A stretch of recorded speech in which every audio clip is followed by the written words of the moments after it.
আসসালামু আলাইকুম। লেখাপড়া অনলাইনের আজকের এই প্রোগ্রামে আপনাদের সবাইকে স্বাগতম জানাচ্ছি। আমি ইমামুজ্জামান ইমাম। আজকের এই ক্লাসের মূল আলোচ্য বিষয় হচ্ছে সপ্তম শ্রেণীর গণিত বিষয়ের প্রথম অধ্যায় মূলত ও অমূলত সংখ্যার 1.1 এর 3 নম্বর অঙ্ক নিয়ে আলোচনা করব। দেখা যাক 3 নম্বর অঙ্কে কি আছে। 3 নম্বর অঙ্কে বলা আছে কি নিচের সংখ্যাগুলোকে কোনো ক্ষুদ্রতম সংখ্যা দ্বারা গুণ করলে গুণফল পূর্ণবর্গ সংখ্যা হবে। তার মানে কি আমি আবার রিপিট করতেছি যে নিচের সংখ্যাগুলোকে কোন ক্ষুদ্রতম সংখ্যা দ্বারা গুণ করলে গুণফল পূর্ণবর্গ সংখ্যা হবে। ক নম্বরে বলা আছে কি 147। তার মানে কি 147 সংখ্যাকে কোন ক্ষুদ্রতম সংখ্যা দ্বারা গুণ করলে গুণফল পূর্ণবর্গ সংখ্যা হবে। তো এই ধরনের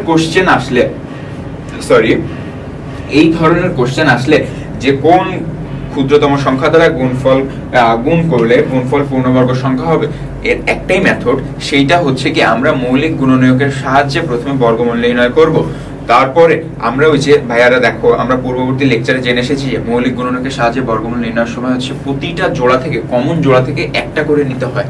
তো এখানে দেখতে হবে যে আমরা কিছু কমন পাবো, কিছু আনকমন পাবো।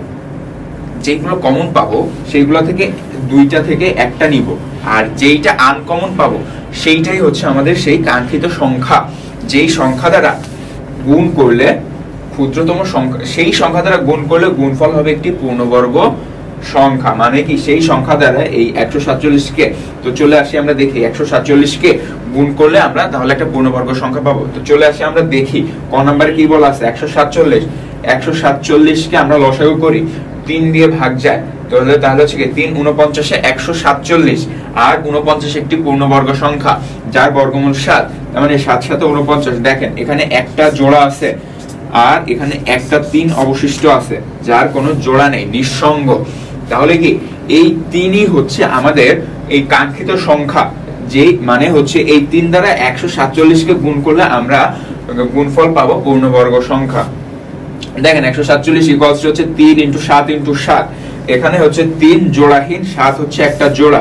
তাহলে কি 147 সংখ্যাটি পূর্ণবর্গ সংখ্যা নয়, কারণ 3 কিন্তু জোড়াহীন। 3 তাহলে কি দেখি 3 দ্বারা গুণ করলে সংখ্যাটি পূর্ণবর্গ সংখ্যা হবে। তাহলে কি নির্ণয় ক্ষুদ্রতম সংখ্যা হচ্ছে 3।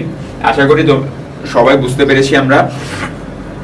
যারা যারা বুঝতে পারি নাই বা যারা যারা আংশিক বুঝেছি তারা কমেন্টের মাধ্যমে আমাদের জানিয়ে দিন যে কোথায় বুঝতে পারেন নাই, বা জানিয়ে দিন যে ভাই আমরা সম্পূর্ণ অঙ্কটাই বুঝি নাই। তাহলে কি আমরা কি পরবর্তীতে তোমাদের কমেন্টগুলো থেকে তোমাদের প্রবলেমগুলো সর্ট আউট করে আমরা নতুন করে একটি ভিডিও বানিয়ে তোমাদেরকে দিতে পারবো। তো চলে যাই আমরা ক থেকে, ক নাম্বার যেহেতু শেষ, চলে যাই আমরা খ তে কি বলা আছে দেখি। খতে বলা আছে কি 384 হচ্ছে, দেখি 384 লসাগু করি 2 দিয়ে, যেহেতু শেষে 4 আছে তার মানে কি 2 দিয়ে যাচ্ছে। তাহলে কি 2 দিয়ে গেলে 192 হয়। 192 2 দিয়ে আবার 192 কে ভাগ করলে আমরা পাচ্ছি 96। 96 কে আবার 2 দিয়ে ভাগ করলে আমরা পাচ্ছি 48। 48 কে আবার 2 দিয়ে ভাগ করলে আমরা পাচ্ছি 24। 24 কে আবার 2 দিয়ে ভাগ করলে আমরা পাচ্ছি 12। 12 কে 2 দিয়ে ভাগ করলে আমরা পাচ্ছি কত? 6। তাহলে কি 6 কে কিন্তু আর 2 দিয়ে ভাগ করলে আমরা পাচ্ছি 3। তো দেখি একটা জোড়া একটা জোড়া একটা জোড়া, এই একটা অবশিষ্ট, এই 3 অবশিষ্ট, মানে কি এখানে 2 আর 3 নিঃসঙ্গ। তাহলে কি 2 আর 3 কে যদি আমরা গুণ করে দেই পাচ্ছি 3 × 6।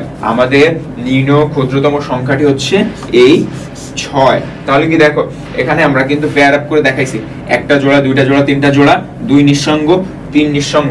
তাহলে এখানে 2 × 3 বা 6 হচ্ছে, মানে কি দুইটার গুণফল হচ্ছে। ভাই দেখো এখানে কিন্তু আমরা আগের ম্যাথটাতে যখন করিয়েছি তখন কিন্তু একটা নিঃসঙ্গ ছিল, মানে কি একটা জোড়া ছিল আর একটা নিঃসঙ্গ জোড়াবিহীন ছিল। তো আর কিন্তু এখানে এসেছে 2টা। এখানে যদি 3টা 4টা 5টা 6টাও নিঃসঙ্গ সংখ্যা থাকতো, মানে জোড়াবিহীন সংখ্যা থাকতো, সবগুলাকে গুণ করে দিতাম। গুণ করে আমরা যে গুণফলটা পাইতাম সেইটাই হইতো আমাদের নির্ণয় ক্ষুদ্রতম সংখ্যাটি। তো দেখেন এখানে হচ্ছে 2 × 3 বা 6 হচ্ছে জোড়াহীন, অর্থাৎ 384 পূর্ণবর্গ সংখ্যা নয়। 384 কে 6 দ্বারা গুণ করলে, 384 কে কত 6 দ্বারা গুণ করলে সংখ্যাটি পূর্ণবর্গ সংখ্যা হবে। তাহলে কি নির্ণয় ক্ষুদ্রতম সংখ্যাটি হচ্ছে 6। তো আজকে এই পর্যন্তই। আশা করি সবাই বুঝতে পেরেছি। আর যারা যারা বুঝতে পারে নাই বা আংশিক বুঝি নাই তারা কমেন্টের মাধ্যমে জানিয়ে দাও যে আমাদের কোথায় বুঝতে সমস্যা হচ্ছে। তাহলে আমরা পরবর্তীতে তোমাদের এই কমেন্টগুলো থেকে তোমাদের প্রবলেমগুলো কালেক্ট করে আমরা পরবর্তীতে একটি ভিডিও তৈরি করে, স্পেশাল ভিডিও তৈরি করে তোমাদের প্রবলেমগুলো সলভ করে দেওয়ার চেষ্টা করব। সবাইকে ধন্যবাদ।